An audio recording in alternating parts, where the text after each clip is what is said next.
Everybody ready? Okay, we're back. We're back at this fascinating class that Karuna just can't help herself but like pay attention to. Oh my God, I'm so interesting. Or am I deluded? Okay, anyway, I just want to tell everybody there is a famous Chinese expression from Lao Tzu that if anybody is offended by anything I say today, you should follow this ancient Chinese teaching. And I'll write it out here for you, okay?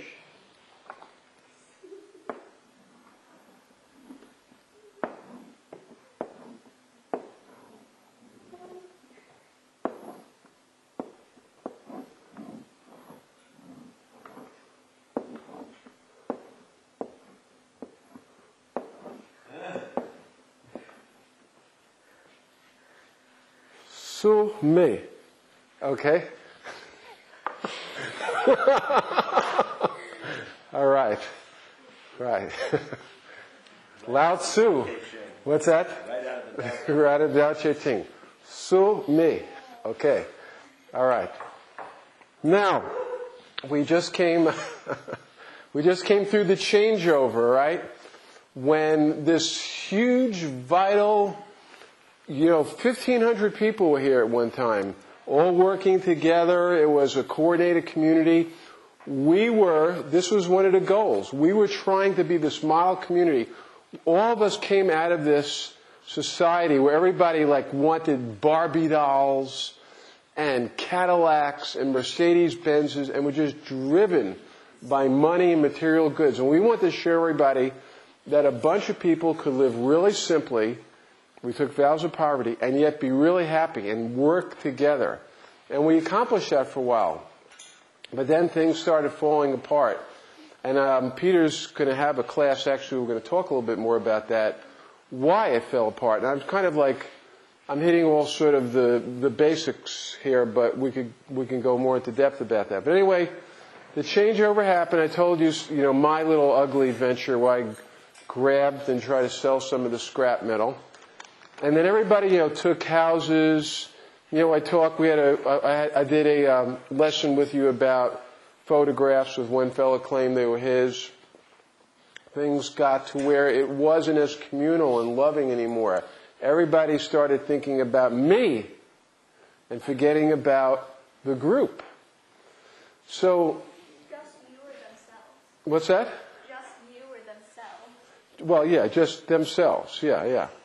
So, for instance, is that a communal pot of soup there? Can I have some, or is this just for you? Grab a fork and a spoon. Okay. All right. I think, let's vote. Don't you think the agreement should be that we pass the soup around? No, probably not with the flu. That would be a very bad idea. Okay. So anyway, the community changed, and suddenly the land is still held by everybody here. And in fact, if you build a house here, and I put an office in, I don't own it. I mean, I get to use it. I pretend like it's mine. If Peter came over and sat down at my desk in my office and said, "This is mine. You don't own this." I would prefer that if you guys are going to do this, if it's going to divert your attention, to wait till later, okay? What's that? Okay. Because you can eat any time, but radical civics only comes once a week. Okay. But we still have the land still owned together. I mean, if anybody's a member, if you're a member of this community, you own the land. And if you have a house in the community, you get to use it. You actually get to give it to your kids if you die. But technically, under the legal system, you don't own it. Like, I have a nice office. Anybody ever been down to my office? Yeah. Well, I don't own that office. The farm actually, if they decided I was bad boy, or if they didn't like this video, a bunch of people decided to run me out of town. You're not going to do that, are you? Anyway, they could say, "That's not my office anymore," and take it. So that's still collective. However, this video equipment, this microphone, And Noah's computer, mine. I finally got it. This is what I've been working for all semester. Where's my computer, buddy? No, but his computer is not my computer. My mom's computer is his computer. Oh, it got passed to you? And you didn't even ask me? You know I've been interested in this computer for months. And I didn't even get to have a say-so in this. That's not an agreement. Because I didn't agree.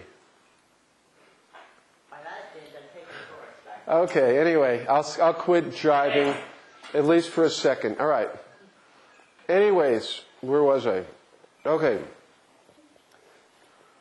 So we still have we have a collective here. We're way down. We have about 200 people living here, and we're a democracy. We no longer have one guy really running the show. We have an elected board of directors.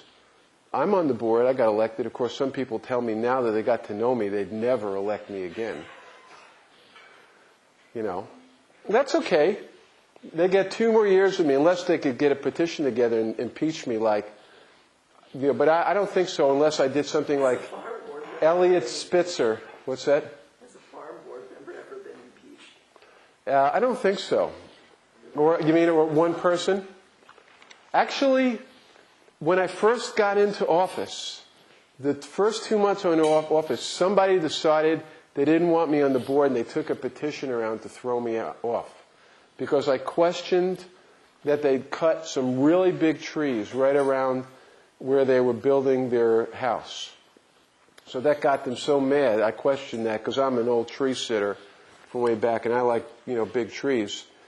That, you know, they tried to get a petition to throw me off. It didn't really last too long, but anyway, you know, so you can do that. I mean, board members can be thrown off. So we have an elected board, okay, and we have an elected membership committee. Does everybody know about the membership committee? The membership committee is a committee that looks after members and people living on the farm and looks at their status. It's the closest thing, and I know people on the membership committee will hate me saying this, but I'll say it's the closest thing the farm has to its own police. The farm, now think about this. We went from a society that had one very strong, dominant leader to a society that is really, where's your, stand up a minute, Karuna, come here. I want everybody to see your T-shirt on the camera. Why can't you just say what it says? What's that? Why can't you just say what it says? No, you got to model it. It's for the camera. Turn around. You know, modeling like him. Why? I don't. Like that. It sounds Oh no! You sat in the soup. See, you should have questioned my authority. You should have said no. I'm not going to do it. And I thought I wouldn't have. Okay, is it wet down there? Don't sit on it then. Okay. Anyway, where was I? The farm reacted. We used to have a strong central government, and it went to where now we're a lot less, we're hardly cooperative. Well, we're cooperative to some extent, but not like we used to be. We don't really work together like we used to. Everybody's doing various projects. There's still really a lot of good things happening, but it's not as coordinated and socialistic as it used to be. However, does everybody know there was a fire on the farm last night? There was a fire on the farm in somebody's house, and a whole bunch of people showed up. It was really good. Actually, Pete was there, I was there, and we got the Summertown Fire Department there too, but a whole bunch of people came out to help each other. I was talking about the fire last night as an example of still the spirit of of the commune still lives. A lot of people came out to make sure that whoever house was going to burn down didn't happen. So it was really a very cooperative effort. So it was really nice to see that, at least from my perspective again. So we have a board, and the board's elected. The board is actually sort of the governing body. I said the membership committee is the closest thing to the police on the farm. Of course, I'll get in trouble for that. Because people on the farm hate stuff like authority. We've reacted because we used to live in a more authoritarian society. And now we're very anti-authoritarian. In fact, if anybody ever tries to take any sort of leadership position on the farm, they're looked at with a lot of skepticism. Like, who are you? What do you think you're going to be, a teacher or a guru or something like that? We've already gone through that. So we have somewhat of a reaction where our society has moved all the way from where we used to be very socialistic to where we're more very individualized in a lot of ways, but still, we are a very cooperative place as well. Remember I talked about how you couldn't say anything you wanted to on the old farm? Well, I experienced that recently with a class I taught here. Remember when I talked about the photo flap? And I put that up on YouTube. And I got maybe 6 or 7 people, maybe 10, on the farm who put a lot of pressure on me to take the video off. In fact, one person called Peter up as the principal and asked Peter to pressure me. Could I ask what they said? Well, they asked for me to talk to you. Talk to me. And what did they say? Why? That was really it. They just said, can you talk to Alan about this? A bunch of us are upset. Upset. Okay. So, if you take that outside of the farm parameters, somebody was asking for academic censure to be applied to me. They contacted the principal before even contacting me and asked for, now I'm a volunteer here, but let's say I was actually making a salary and I depended upon it, and the principal would then be asked by the community to tell a teacher to do something different.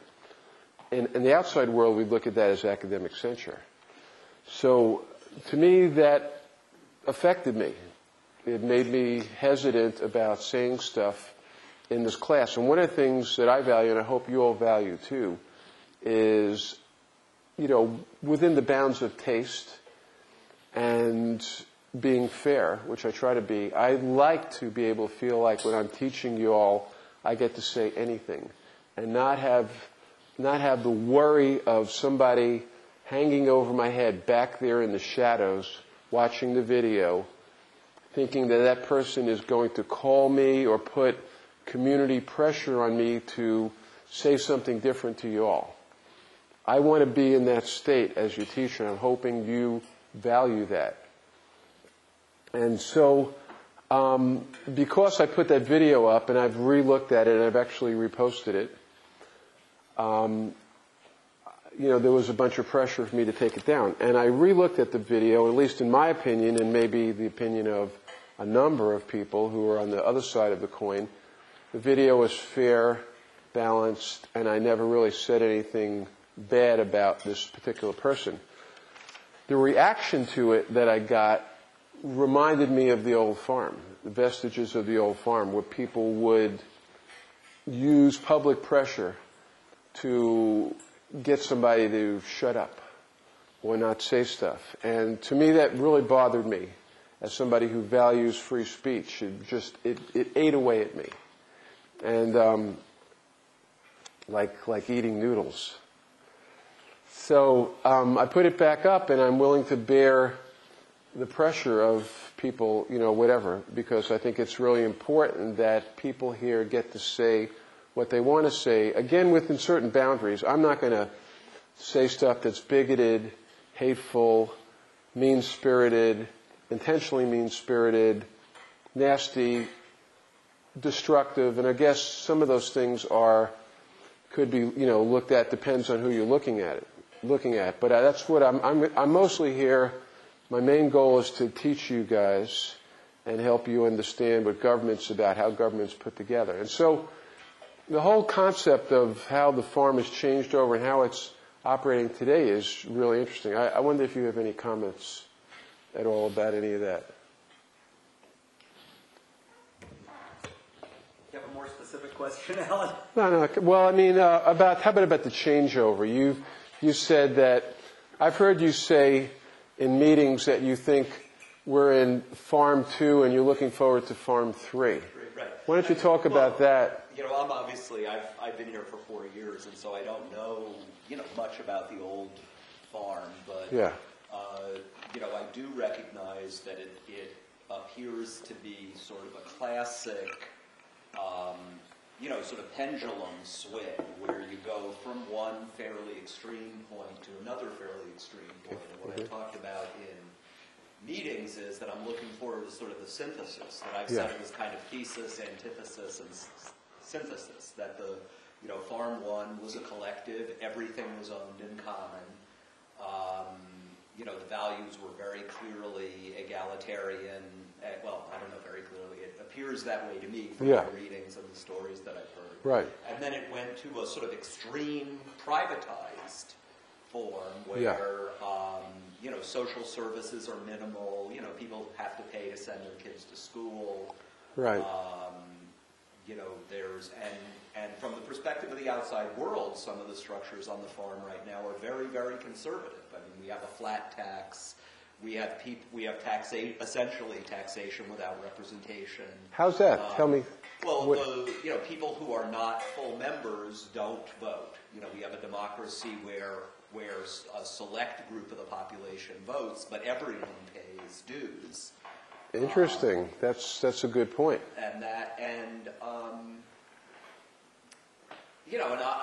So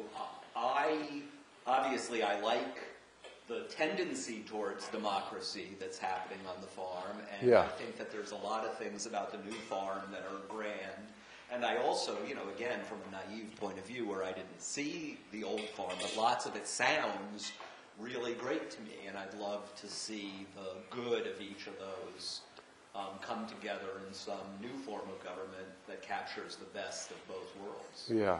And I'd also love to see, frankly, a return to some of the old, or at least what I read about the old values. I mean, it's interesting that you say that free speech, that there wasn't free speech in the old farm. One of the things that I read about that drew me here was the idea that people would get clear and get current right away. And I read this great story about how, even at the laundromat, which was so high pressure because, there wasn't a lot of equipment for an awful lot of families, and that had to be constantly running. But even at the laundromat, everything would stop if there was a dispute, and people would work it out right away. And then, my perception when I got here is that there are, 30-year-old feuds that have been unresolved for a very, very long time. And so, assuming that there once was a time where things did get clear. Yeah, okay, well, that's good. I'd love to see a return to that. I'm glad you talked about that, because I don't want to give the impression that there was, when I said there was no free speech was limited on the farm, in fact, that's maybe, I want to correct that. I think actually, in fact, when it came to individually, when people could work stuff out with each other, like if I had a problem with Kim, I could talk to her right away and work it out with her, and we would be encouraged to do that sort of thing. I was talking mostly about questioning the government of the farm, questioning the agreements, questioning, our teacher. That was forbidden. That part of it. So I'm talking about free speech in relationship to the central government of the farm. But in terms of people talking to each other, there was a lot of encouragement for communication. And in fact, that's another thing that was kind of interesting. How do you find stuff out? Like in our society, go to the internet, we look at TV. Our bigger society, we read the newspapers. On the old farm and the new farm, the rumor circuit is how you find stuff out. If something happens, somebody's getting married, something bad, they're sick, they've done something that somebody thinks is wrong, you find this out second and third hand. We don't. Here's something I think is really key. We're very adverse, and this is one of the reasons I wanted to do this video today, to putting out our dirty laundry into the public. And in fact, that was one of the criticisms that was leveled at me for putting up the last video, is I was airing our dirty laundry. The people didn't want for me to put out in the general public about what was happening internally on the farm, particularly anything that had any negative consequences to it. I disagree with that. And I think that if we're going to be a model community, if we're going to put ourselves out as a community that's different than the rest of society, we have to be willing to be able to have the camera on us. And we've had cameras here before. We've had many cameras, and we always do our best to try to put ourselves in the best light possible, which is understandably human. At the same time, is it fair? Let's say this community falls apart 20 years from now. It falls apart, it's sold, it's broken up. What will be the value of it? Well, the best value of it would be at least if people could look back and find out what actually happened on the farm. What made it fall apart? What kept it together? What were the positives? What were the negatives? If we only present the positive, we're doing an injustice to humanity, because that's ultimately who we're trying to serve, is our brothers and sisters. Do you agree with that or no? Sure. I mean, one of the most important values to me that I'd love to, well, I don't know to what extent, again, it was captured on the old farm, but egalitarianism is a very strong value of mine. And there's a recent issue on the farm that I'm willing to go on record about here that was brought up, which was the notion of doing, more thorough background checks on people who were moving in. And I was asked yesterday by a friend what I thought about doing background checks on new people. And I said, I don't have any issue with that. My only issue is that I think that in the spirit of egalitarianism that we should do background checks on all of us, right, not just people who are arriving now. Yeah. If we're going to do background checks, let's go all the way and right, and do that for everyone. Yeah, and then if we do background checks, what would then, let's say, what's our criteria? Let's say I decided not to pay my student loans. Or when I was a kid, and I did this actually, I don't want to encourage you to do this. When I was a kid, I actually shoplifted a couple of times. I went into a store and stuck candy in my pocket and walked out.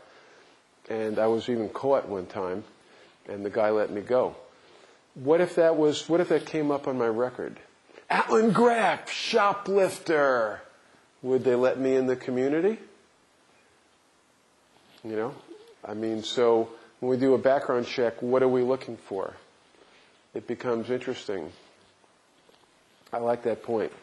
So one of the things about communication in a community, whether it's a large community like the United States or a small community like the farm, is if it communicates, if it's afraid to put stuff out in the open, let's say putting in the free press or something like that, if we're afraid to put stuff that's really happening, and all the real stuff is communicated via the rumor circuit, the community hurts itself, because everything you get on the rumor circuit is going to be filtered through somebody else's viewpoint. Has anybody ever played? Let's do something here. I want to do something. I want to start. Karuna, I need you part of this. Okay. Karuna, could you open the door instead of the window, please? Because I want to keep the heat in the building. Yeah. Anyway, what I'm going to do is I'm going to show you guys how the rumor circuit works. And this is something I'm sure you've done before. How it works in terms of communication. I'm going to whisper something in Forrest's ear. Okay. I'm going to whisper something in Forrest's ear. Then Forrest is going to whisper the same thing. Don't change it around in Kim's ear. And it's going to go all the way to Peter. And then Peter's going to say what he heard. And I want to see if it's the same thing. Okay? All right?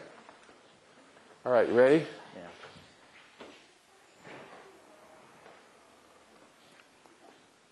George Bush is the school president.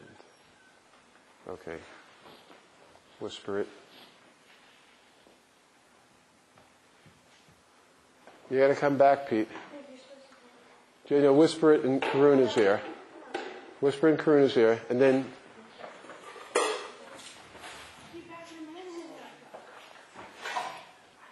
Okay. Whisper it. Okay, now whisper that in Zach's ear. Whisper it in Zach's ear. Whatever you heard. And then whisper it in Noah's.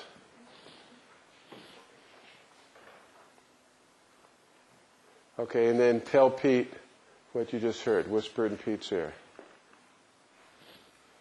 And then just you say it out loud. Okay, now say it out loud. What did you just hear? George Bush is in the school president.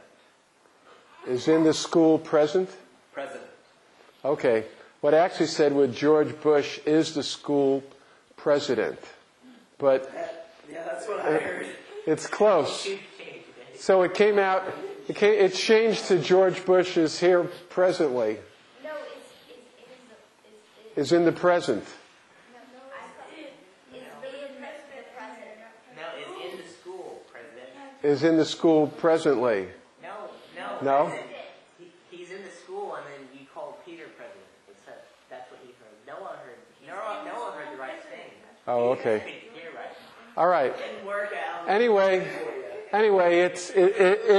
it changed a little bit. I That's could give you real examples. Okay. One of, there was a point where our dog, now deceased, a kid was in our house standing over our dog, and our dog lifted up his head. That's not what happened. Okay, never mind. okay. Well, let's hear it. Let's You hear want to it. tell the story? No. Let's. I want to hear a story. Then I want to hear your version. Okay. Go ahead. Your story. No, I want because I'm not sure if we have the same story. The kid was standing over our dog, and the dog. Oh. Hold on. Where's the mic? There you go. This kid was near our dog. Our dog was on his bed. The kid was over our dog. The dog lifted up his head, and one of his teeth knocked into her nose. And she had like a tiny little red dot on her nose. And about 3 days later, I heard someone said, I heard that your dog ripped Melissa's face off. Wait, that's not the story. That's not what happened. Okay. Let's hear it. Let's hear. Is Not your version I of the think story. what happened. That's not what that's Okay. not what I think I saw. okay. well, Okay. What I think is that Melissa was lying down on our dog's bed, like sort of looking him in the eyes, and he sort of nipped at her nose a tiny bit. And yes, there was a little red dot on her nose, and I heard from somebody else that her nose got bit off. And Okay. but that was only a couple days later, so maybe the third day it turned into her face got ripped off. Okay. So here's my point. All right? All of the stuff that's the really important stuff in the community that nobody wants to publicize, like dogs' faces getting ripped off or, or just, people getting married, people doing various stuff. Everybody knows about that anyway on the rumor circuit. We all find out about it, but most of the time, whatever you hear has been changed because human beings have this tendency. Everybody know what a fishtail is? Well, one of the things, my son, and I'm sure maybe Peter has gone through this with his kids. I like to tell stories. And my son, Bonna, he's heard the same story I've told probably 60 times. And if he's around me when I'm telling it, he'll always jump up and go, but Dad, you told it differently last time. You said that blah, blah, blah. He always likes to embarrass me and make me look like I'm changing the story, which in fact I am. And occasionally I will maybe change the story because I think, one, I've told it so many times, it's getting boring. I'll add another little detail to make it more entertaining. And that's what happens with communication too. Really important communication. We put announcements in the free press. The free press is kind of like on the farm. That's the farm's newspaper. You hear like this party or this gathering's going to be, but we don't get really news. It's not really news like, other newspapers will do but here we get the real news on the rumor circuit, and a lot of times, most of the time, what you hear is vastly different from actually what happened. So what does that do to the community itself? It makes it hard for the community to function because everybody starts thinking stuff about everybody else that might not even be based on the truth. Now, Here's something that I just thought about. We used to call ourselves a telepathic community. Does everybody know what telepathy is? What's The ability to tell what somebody is thinking and communicate. right? The ability to tell what somebody's thinking. Right, be able to read somebody's mind. We believed that I could look at you, Christina, right now, and I can tell what you're thinking just by your vibrations. And you know what? I'll have to tell you, I still believe that to some degree. And we, as a community, and we're talking about government, but part of the thing I didn't mention was, we believe that we all we shared this plane of existence. It's not here like just in our bodies, but we all have these minds that are out there we're all sharing this vibration. We all believe that. But one of the things that stopped telepathy from happening is if I'm thinking something about you, I think I don't like your socks. I mean, I think you should be wearing blue socks, but instead of purple. But I'm just kidding. But if I thought that, and I didn't say it to you, and I'm talking to you, hey, Christina, how's it going? You having fun here at the farm school? Everything working out for you? Did you like that drum lesson the other day? Yeah, that was fun. But all the time while I'm talking to you, I'm thinking, she ought to get blue socks. But I'm not saying anything. I'm not saying it. That stops what's called a telepathy. The ability for us to communicate at a higher level. This community was, at one point, at least we thought we were, a telepathic community. And Peter talks about, things that haven't been worked out for 30 years. If we don't communicate, or if we communicate via rumor, or if we don't talk to each other, or if the communication, the flow of free speech is inhibited by one reason or another, then we lose that ability to be telepathic and magical. That's where I'll leave it, and we'll talk next week. Okay? Thank you all.